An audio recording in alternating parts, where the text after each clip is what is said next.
Hello बच्चों, नमस्कार। मैं राहुल सोलंकी एक बार फिर आप सभी का स्वागत करता हूँ आपके अपने छोटे से परिवार समर्पण क्लासेस पर। और मुझे उम्मीद है कि आप सभी अच्छे होंगे, स्वस्थ होंगे और अपनी तैयारी भी एक बहुत ही अच्छे ढंग से इस समय कर रहे होंगे। तो चलिए आज फिर वही पुराने क्वेश्चन, रीजनिंग के बेस्ट क्वेश्चन, बेहतरीन क्वेश्चन और नए कॉन्सेप्ट और बेहतरीन कॉन्सेप्ट जिन्हें आप हमेशा कुछ ना कुछ गलतियां कर देते हो, जिनमें आपको कुछ ना कुछ डाउट रहता है, सिर्फ मैं वही क्वेश्चन आपके लिए फिर लेके आया हूँ। तो चलिए देख लेते हैं कि आज हमारे पिटारे के अंदर क्या है। खोलते हैं। तो चलिए ये है क्वेश्चन। कहाँ से शुरुआत करें? देखो, पहला क्वेश्चन है मेरे पास। क्वेश्चन बिल्कुल इजी है, लेकिन ये आउट ऑफ सिलेबस था थोड़ा सा, तो इसलिए आपकी एक बार नज़रों में इस क्वेश्चन का आना बहुत ज़रूरी था, जिससे यदि एग्ज़ाम में आपके सामने आ जाए तो आपको बिल्कुल भी दिक्कत ना हो। तो इसमें क्या गया, इसमें कहा गया है कि उस विकल्प का चयन करें जिसमें पहला वाला दूसरे को इंगित करता है। कथन क्या कह रहा है इसमें? अगर मेरी वित्तीय स्थिति में सुधार होता है तो मैं एक शानदार स्मार्ट बोर्ड खरीदूंगा। यदि वित्तीय स्थिति में सुधार होता है, ठीक है। और इसके नीचे वो दिए हुए हैं, ए में दिया गया है मैं एक शानदार स्मार्ट बोर्ड ले आया, मेरी आर्थिक स्थिति खराब हो गई। मैं एक लग्जरी कार लाया, मेरी आर्थिक स्थिति बहुत अच्छी हो गई। तो देखो, आपके लिए एक नया क्वेश्चन होगा ये थोड़ा सा। तो इसमें क्या है कि जो हमारा ये सेंटेंस दे रखा है कथन, तो इसी के हिसाब से हमें उत्तर देना है इन चारों में से। तो क्या बनेगा? इसका उत्तर बनेगा डी है। देखो, डी ए को हम जब मिलाएंगे तो क्या बना? वो मेरी आर्थिक स्थिति बहुत अच्छी हो गई है, मैं एक शानदार स्मार्ट बोर्ड लाया। क्योंकि कथन में कहा गया है कि यदि मेरी स्थिति में सुधार होता है तो मैं एक वाइट बोर्ड मतलब एक स्मार्ट बोर्ड लेके आऊँगा। तो इसी हिसाब से जो हम उत्तर दे रहे हैं कि मेरी आर्थिक स्थिति बहुत अच्छी हो गई, मतलब स्थिति में सुधार हो गया है, तो मैं एक वाइट बोर्ड लाया। बात क्लियर सी आ गई? कथन के हिसाब से मैंने उत्तर दिया है इसका, ठीक है। ये आउट ऑफ सिलेबस हैं। यदि एग्ज़ाम में इनका मुकाबला आपसे होता है तो आप इन्हें ऐसे ही बना ले जाओगे। बिल्कुल इजी क्वेश्चन आते हैं, ऐसे ही हमें बता देना होता है कथन के हिसाब से, ठीक है। बाकी हल्का फुल्का समझ में ना आया हो तो एक ही क्वेश्चन है, बाकी और आएंगे आगे, कहीं मिलते हैं तो मैं और कराऊंगा आपको, ठीक है। अलका एक बिंदु पी से पूर्व की ओर चलना शुरू करती है, वह 40 मीटर चलती है। देखो, ये क्वेश्चन वही वाला है, देखते ही पता चल गई हम लोगों को, जो मैंने सबसे पहली वीडियो में कराया था षष्ठभुज वाला। कराया नहीं था षष्ठभुज में कि वो ऐसे चलती है फिर 60 डिग्री मुड़ जाती है, यदि सीधी जाती ऐसे 60 मुड़ गई, यहाँ से 60 तो ये 120 हो गया, ठीक। फिर मुड़ जाती है ऐसे करके, और फिर मुड़ जाती है, फिर मुड़ जाती है, कुछ ऐसे करके हमारा षष्ठभुज बन गया था, ठीक है। 1 2 3 4 5 6 ऐसे षष्ठभुज बन गया था। तो मैंने उसी क्वेश्चन के अंदर आपको बताया था कि जब षष्ठभुज बनेगा तो चार बार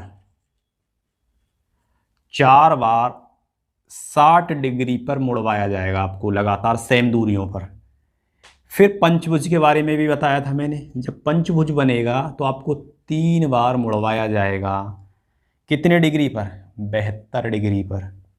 क्योंकि यहाँ से यदि हम मुड़ते हैं 72 डिग्री पर, मैं इसी पे बता देता हूँ, तो अंदर का कोण 108 डिग्री हो जाता है। जो हमको पता है कि पंचभुज के आंतरिक कोण जो होता है वो 108 डिग्री होता है, ठीक है। मैथ का क्वेश्चन भी आ गया है, ये क्वेश्चन मैथ का भी है, ध्यान रखना कि यदि मैथ के अंदर आ जाता है कि पंचभुज का आंतरिक कोण कितना होता है 108 डिग्री, यहाँ से हम मैथ भी सीख रहे हैं साथ साथ, ठीक है। षष्ठभुज का आंतरिक कोण होता है 120, ठीक है। तो ये देख लो, ये मैंने वहीं बता दिया था, लेकिन टाइम बचाने के लिए इस टाइप के क्वेश्चन आते हैं तो हम इन्हें मौखिक ही कर देते हैं। यदि हम इन्हें नहीं देखते हैं तो वहाँ हमसे बनने वाले नहीं हैं। जब देखते हैं ना हम कि 72 डिग्री मुड़ा या 60 डिग्री मुड़ा या 45 डिग्री मुड़ा, तो हमारी हो जाती है हवा थोड़ी सी टाइट। तो फिर एक तो टाइम कम, और वहाँ फिर यदि हाँ इसके साथ हम 2 या 3 मिनट हाथ आजमाएं अपने, थोड़ी हाथापाई करें इसके साथ, तो हमारा टाइम भी जाएगा और क्वेश्चन बने या ना बने इसकी कोई गारंटी नहीं है। लेकिन यदि हम यहाँ से ही पूरी तरह से तैयार होकर जाते हैं इस टाइप के क्वेश्चनों के लिए, तो हमें बिल्कुल भी दिक्कत नहीं आती। क्वेश्चन देखा हमने, कै बार मुड़ी है 72 पे, 72 डिग्री देखो इसमें दिख रहा 3 बार मुड़ी है, 72 72। तो देखो एक बार बना देता हूँ मैं, ठीक है, मौखिक हो रहा है ये हमारा, बना देता हूँ कि अलका ने पूरब की ओर चलना प्रारंभ किया, ये गई पूरब की ओर, पूरब की ओर चलना प्रारंभ किया और वह 40 मीटर सीधी चली, ठीक है। अब वह घड़ी की दिशा में, घड़ी कैसे चलती है, घड़ी ऐसे चलती है तो इधर मुड़ेगी, घड़ी की दिशा में 72 डिग्री मुड़ती है, यदि नहीं मुड़ती तो सीधी जाती। चलो जी भैया 72 डिग्री मुड़ गई, ठीक है। 72 हो या 60 हो, ये कोई कोण हमने नापा थोड़ी है, ये तो अंदाज से आइडिया से मैंने खींच दिया है, ठीक है। लेकिन क्वेश्चन हम इस टाइप के कर लेते हैं तो हमें बनाने में दिक्कत नहीं होती, ठीक है। 72 डिग्री पर मुड़ी और 40 मीटर चली, 40 मीटर चल गई फिर, और वह फिर से 72 डिग्री घड़ी की दिशा में, चलो जी भैया फिर ये घड़ी की दिशा में मुड़ गई। जाना तो इसे सीधा था, ये 72 हो गया, ठीक है, समझ रहे हैं ना। 2 बार मुड़ गई और 40 मीटर चली, ठीक है। फिर इसने कहा है फिर से 72 डिग्री दक्षिणावर्त क्लॉकवाइज दिशा में, ठीक है, ये क्लॉकवाइज दिशा में 72 डिग्री, यहाँ सीधा, ये जैसे भी जाती सीधा जाती, यहाँ से 72 इधर मुड़ गई और 40 मीटर चली, ठीक है। वह बिंदु क्यू पर पहुंच गई, बिंदु क्यू पर पहुंच गई, यहाँ पी से चली थी और क्यू पर पहुंच गई। पी और क्यू के बीच की दूरी पूछी है, तो ये दूरी बनी, ठीक है, ये दूरी बनी, ये दूरी बनी। जब हमने ये पढ़ रखा है कि पंचभुज बन गया ये, तो पंचभुज की प्रत्येक भुजा बराबर होती है, ठीक है।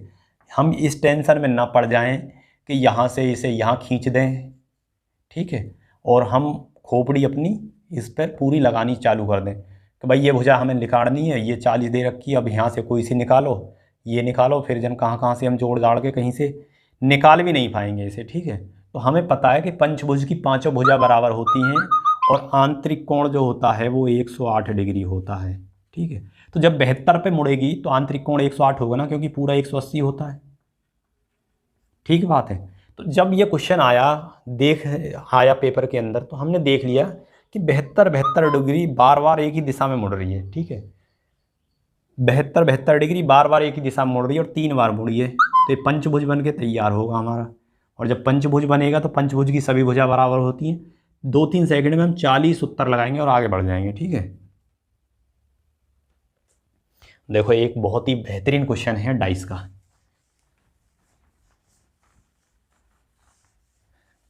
बहुत बढ़िया क्वेश्चन है। देखो डाइस है, ये बना हुआ दिख रहा होगा आपको, बनाने की मुझे कोई जरूरत नहीं है, 4 ऑप्शन है, ये भी दिख रहे होंगे। इसमें से ये जो आपको बड़े डाइस की जो इमेज दिख रही है 2, तो ये एक ही डाइस है, ये घुमा घुमा के आपको दिखा रखा है 2 आकृतियों में।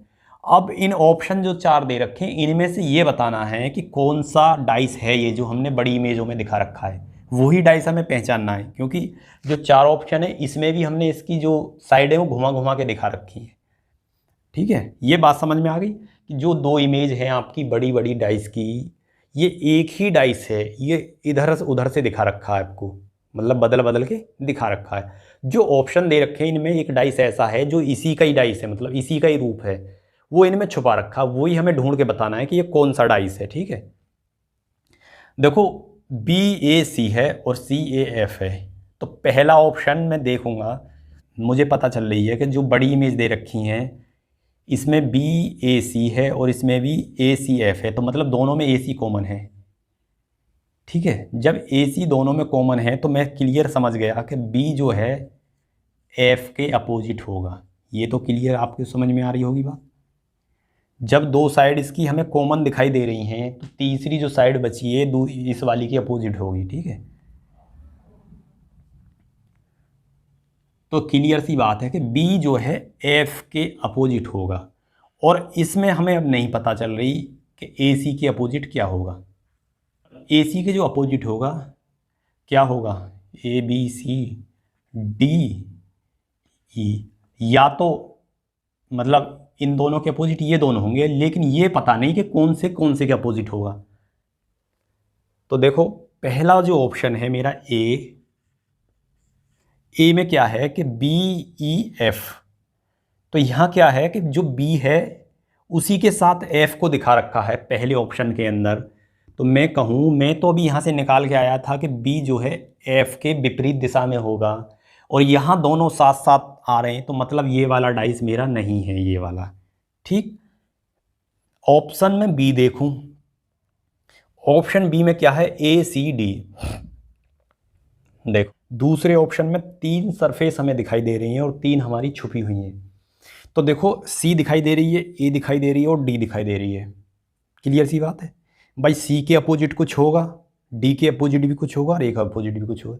लेकिन मैं तो भाई अभी ज्ञात करके आया हूँ कि बी के अपोजिट एफ है, ज़रूर है, तो वही तो सही होगा हमारा उत्तर। तो इसमें देखो बी के अपोजिट एफ है ही नहीं, क्योंकि यदि बी के अपोजिट एफ होती तो हमें या तो बी दिखाई देती या एफ दिखाई देती। हमारी तो बी भी छुपी हुई है इसमें दूसरे वाले में, और एफ भी छुपी हुई है। तो मतलब ये कहें कि दोनों पीछे हैं और दोनों सटी हुई हैं। यदि अपोजिट होती तो एक ज़रूर दिखाई देती, तो बी भी मेरा ऑप्शन नहीं है। चलो सी की तरफ चल लेते हैं। देखो सी ई एफ, इसमें 3 दिख रही हैं और 3 ही ढकी हुई हैं। तो देखो बी जो एफ दिख रही है और उधर बी छुपी हुई हो सकती है, ये हमें अभी क्लियर नहीं पता। और सी दिख रही है और ई दिख रही है, ये हो सकता है सी। ठीक है, जो सी ऑप्शन है हमारा हो सकता है। यदि 2 निकल आए हमारे ऐसे ही, तो हम चौथे को फिर दूसरे, मतलब इन्हें दोनों को अलग अलग छांटेंगे। तो देखो क्या है, डी को चेक कर लेते हैं। हमें 3 साइड हमको दिख रही हैं, डी, ए और ई, और 3 छुपी हुई हैं, मतलब इन्हीं के अपोजिट चीज़ें छुपी हुई हैं। जो भी छुपी हुई हैं इन्हीं के अपोजिट होंगी। तो मुझे तो कहीं भी नहीं दिखाई दे रही कि बी के अपोजिट एफ है या एफ के अपोजिट बी है इनमें, इस वाले ऑप्शन में भी। तो ये भी उत्तर नहीं है मेरा सी ही उत्तर हो गया। क्लियर सी बात है, सी मेरा उत्तर हो गया, क्योंकि बी एफ के अपोजिट आ रही है इसके अंदर। अगले प्रश्न की तरफ चलते हैं।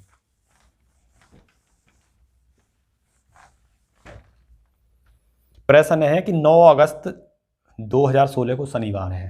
देखो बढ़िया प्रश्न है। 9 अगस्त 2016 को क्या है, शनिवार है। हमसे पूछा है 9 अगस्त 1616 को, 1616 कौन सा दिन होगा।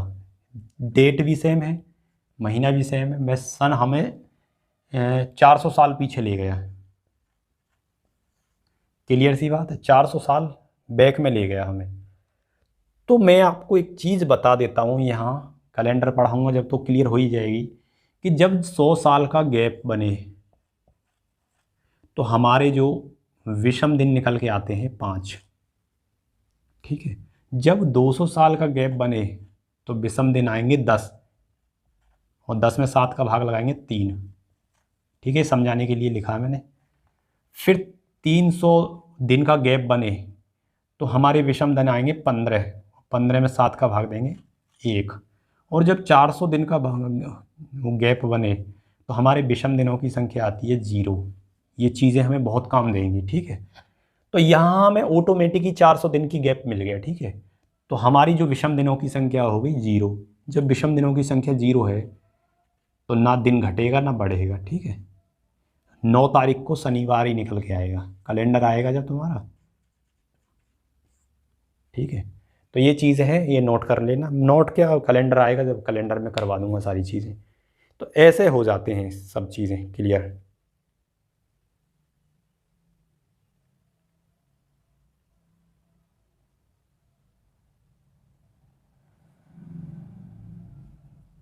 दो प्रश्न और बचे हुए हैं, इनको भी इसी में ख़त्म करवा देता हूँ, फिर इसके बाद कैलेंडर को देखेंगे। एक लड़के और लड़कियों की पंक्ति में 50 से कम विद्यार्थी हैं, मतलब 50 से कम ही विद्यार्थी हैं। रवि का स्थान एक छोर से 26वां है। रवि 26वां नंबर का है और सीमा दूसरे छोर से 22वीं है और रवि और सीमा के बीच 19 विद्यार्थी हैं। देखो एक चीज़ बताऊं, यदि मैं यहाँ से 22वीं लिख देता उसे सीमा को और इनके बीच में 19 विद्यार्थी, तो जो स्टूडेंटों की संख्या है ज़्यादा बन जाती, 50, उसने कहा है 50 से कम है, तो ओवरलैपिंग करनी पड़ेगी, मतलब इधर से 22वें नंबर पे है, 22वां नंबर है सीमा का, और इनके बीच में ये सीमा हो गई यहाँ बैठी है, ये रवि बैठा है इधर से। इसमें कहा गया है यदि रवि और सीमा के बीच 19 विद्यार्थी हैं, ये 19 विद्यार्थी और बैठ गए।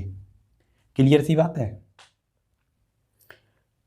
तो पंक्ति में कुल कितने विद्यार्थी हैं? देखो पंक्ति हमारी यहाँ से लेके और यहाँ तक है पंक्ति, ठीक है। तो एक चीज़ देखो मेरे भाई, मैं आपको बता देता हूँ कि यहाँ तक 22 हैं, यहाँ इनके बीच में 19 है। तो एक चीज़ देखो कि ये बैठ गई यहाँ 22वें नंबर पे,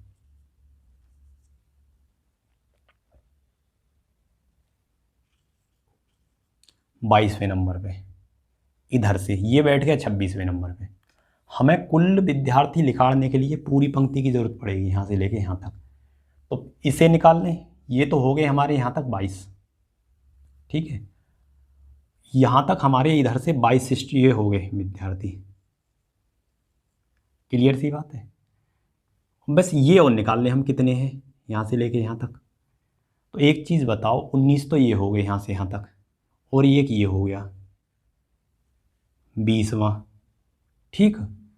जब यहाँ से यहाँ तक, यहाँ से लेके यहाँ तक 20 हो गए, तो ये कितने बचे होंगे? 6, क्योंकि 26 थे, ये 6 हो गए। यहाँ से लेके यहाँ तक 6 हैं और यहाँ से लेके यहाँ तक, मतलब अब ये समझो कि इधर से लेके तो ये 6 नंबर पे है और ये वाला विद्यार्थी, और इधर से लेके 22वें नंबर पे है। ये बात बनी। तो एक ही विद्यार्थी को 2 बार काउंट किया जा रहा है। वैसे तो 22 और 6 28 होते, लेकिन एक कम हो जाएगा ना, क्योंकि इधर से 6ठे नंबर पे है ये वाला और इधर से 22वें नंबर पे है, ठीक है। तो ये इसको 2 बार गिन लिया गया, तो ये हो गए 22 और 6 28 और एक माइनस कर देंगे तो ये हो जाएगा 27। पंक्ति में 27 विद्यार्थी हैं। थोड़ा देखो, दोबारा देख लो, यदि समझ में ना आया हो, सही से बनाता हूँ मैं, यदि समझ में ना आया हो तो देख लो। रवि 26वें नंबर पे है इधर से, मतलब यहाँ से पंक्ति स्टार्ट हो रही है हमारी यहाँ से, और ये 26 बच्चे यहाँ तक बैठ गए, और सीमा दूसरे छोर से 19वें नंबर पे है। लेकिन कहा गया है कि पंक्ति में विद्यार्थी जो है 50 से कम होने चाहिए। यदि मैं यहाँ कर देता 22वां और इनने कह दिया बीच में 19 और बैठे, तो 22 और ये हो जाते 48 और 19 और होते तो 50 से ज़्यादा हो जाते। तो ऐसा नहीं है, यहाँ से पंक्ति है तो ये ओवरलैपिंग हुई होगी, मतलब यहाँ से ये सीमा जो है 22वें नंबर पे बैठी है इधर से, इनके बीच में, मतलब यहाँ बैठ गई है 22वें नंबर पे, ये यहाँ बैठा है, इनके बीच में 19 स्टूडेंट और हैं। क्लियर सी बात है। तो 19 बच्चे और इनके बीच में बैठे हैं और एक ये रहा 20वां। तो यहाँ से लेके, मतलब इसको छोड़ के यहाँ से लेके और यहाँ तक 20 बच्चे हो गए।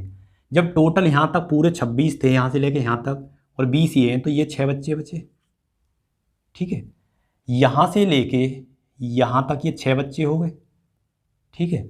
जब 6 हो गए यहाँ तक, इधर से 6 हैं, इधर से 22 हैं, 22 और 6 28, इसे 2 बार गिन लिया गया है, -1 27। क्लियर सी बात है। देखो लास्ट प्रश्न है, इसे और देख लेते हैं।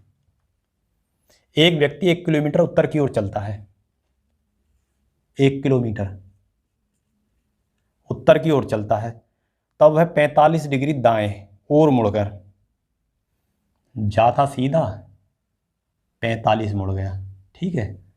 कोई बात नहीं भैया, 2 किलोमीटर चलता है तो 1 किलोमीटर को छोटा बना लो, ये 2 किलोमीटर हो गया। और अंत में दाईं ओर मुड़कर, दाईं ओर का मतलब होता है दाएं बाएं होता है जब, तो सीधा 90 डिग्री पे 2 किलोमीटर चलता है।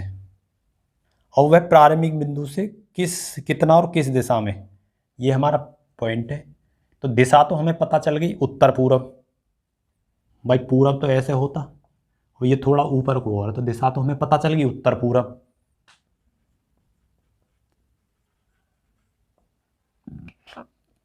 और दूरी और बतानी है हमें कितनी है। देखो, तो पहले इसे मिला दो इससे, ठीक है, ये मिला दिया तो ये 90 डिग्री पे है। जब ये 90 डिग्री पे है तो ये विकर्ण हो गया भुजा √2, भुजा 2 √2, तो ये आ गया और ये भी आ गया, तो ये निकालना हमें। तो ये कैसे निकलेगा, ये लंब, ये आधार या लंब आधार है दोनों, विकर्ण फिर निकालना हमें। दोनों की भुजा अलग अलग हैं अब की बार, तो कैसे निकालते हैं, 1 का स्क्वायर प्लस 2 का स्क्वायर, मतलब 4 और 2 8, √9 बराबर 3।